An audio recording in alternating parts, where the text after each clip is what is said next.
Lecture du livre des Actes des Apôtres.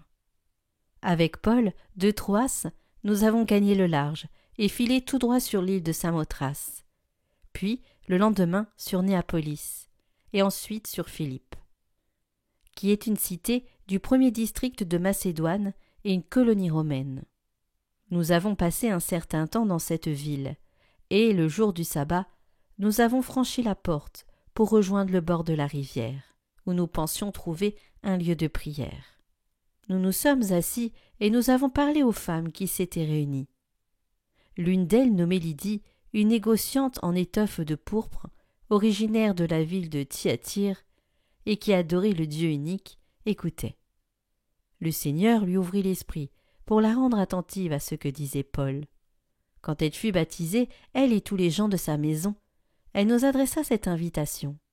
« Si vous avez reconnu ma foi au Seigneur, venez donc dans ma maison pour y demeurer. » C'est ainsi qu'elle nous a forcé la main.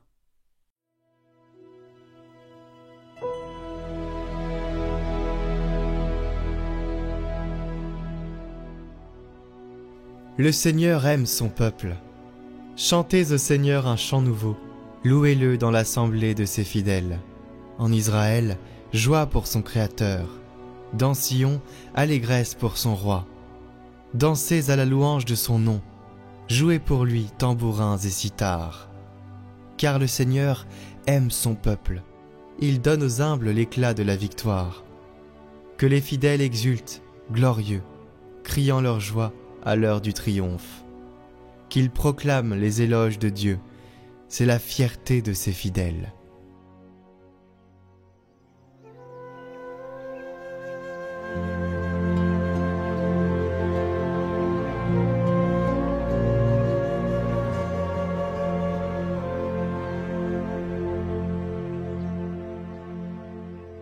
Évangile de Jésus-Christ selon saint Jean. En ce temps-là, Jésus disait à ses disciples : « Quand viendra le Défenseur, que je vous enverrai d'auprès du Père, lui, l'Esprit de vérité qui procède du Père, il rendra témoignage en ma faveur. Et vous aussi, vous allez rendre témoignage, car vous êtes avec moi depuis le commencement. Je vous parle ainsi, pour que vous ne soyez pas scandalisés. On vous exclura des assemblées. Bien plus, l'heure vient où tous ceux qui vous tueront s'imagineront qu'ils rendent un culte à Dieu. Ils feront cela parce qu'ils n'ont connu ni le Père, ni moi. Eh bien, voici pourquoi je vous dis cela. Quand l'heure sera venue, vous vous souviendrez que je vous l'ai dit. »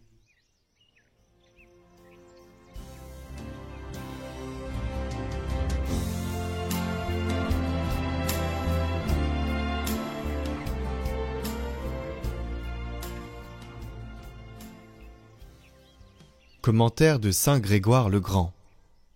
L'Église en butte aux persécutions. Et voici que le menteur se lève en face de moi et parle contre moi. Aux heures mêmes de sa tranquillité, la Sainte Église est en butte au mensonge. Car nombreux sont en son sein les esprits qui ne sont plus fidèles à la promesse de l'éternité et qui mentent pourtant en se disant fidèles. Et comme ils n'ont pas le courage de contredire ouvertement sa prédication, elle supporte le mensonge, non pas face à face, mais en quelque sorte derrière son dos. Mais quant à gronder l'heure de la malignité, celui qui maintenant calomnie dans la crainte vient contredire en face, aux paroles de la vraie foi font barrage ces clameurs sans détour. Mais il faut le savoir, quand nous sommes ainsi en butte au cou des hommes charnels, c'est moins eux-mêmes qui s'acharnent à vouloir notre mort que l'esprit malin, le prince de leur âme, comme le dit Paul. Nous avons à lutter corps à corps, non pas contre la chair et le sang, mais contre les princes et les puissances, contre les régisseurs de ce monde de ténèbres. Voilà pourquoi, en parlant ici encore du mensonge, Job peut passer aussitôt au portrait du prince de ce mensonge en transformant ainsi sa phrase. Il a concentré sa fureur contre moi, et, en me menaçant, il a grincé des dents contre moi.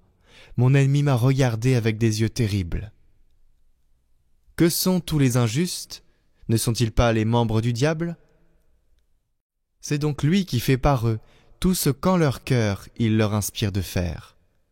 Or, si maintenant encore il n'a que fureur contre la Sainte Église, sa fureur est dispersée, parce que c'est dans les individus qu'il suscite contre elle des tentations secrètes.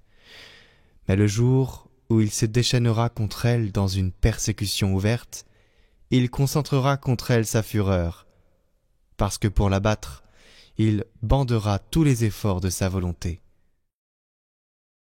À partir du 9 mai sur Catoglade, nous vous proposons 10 jours pour un parcours extraordinaire sur l'Esprit Saint. Vous vous posez peut-être la question de savoir qui est l'Esprit Saint, quelle est son histoire, qu'est-ce qu'il veut dire. Eh bien, ce parcours, c'est vraiment tout sur l'Esprit Saint que vous allez connaître. On part de l'Ancien Testament, on arrive aux apôtres et on va même jusqu'à aujourd'hui. Dans notre vie, comment l'Esprit Saint se manifeste, comment être en sa présence. Ce parcours, c'est un parcours avec le Père Alain Dumont, le Père Nicolas Charrier, le Père Yves Guerpillon, qui, avec plusieurs enseignements, nous permettront de bien cerner cette troisième personne de la Trinité. Alors ne manquez pas le rendez-vous à partir du 9 mai jusqu'à la Pentecôte.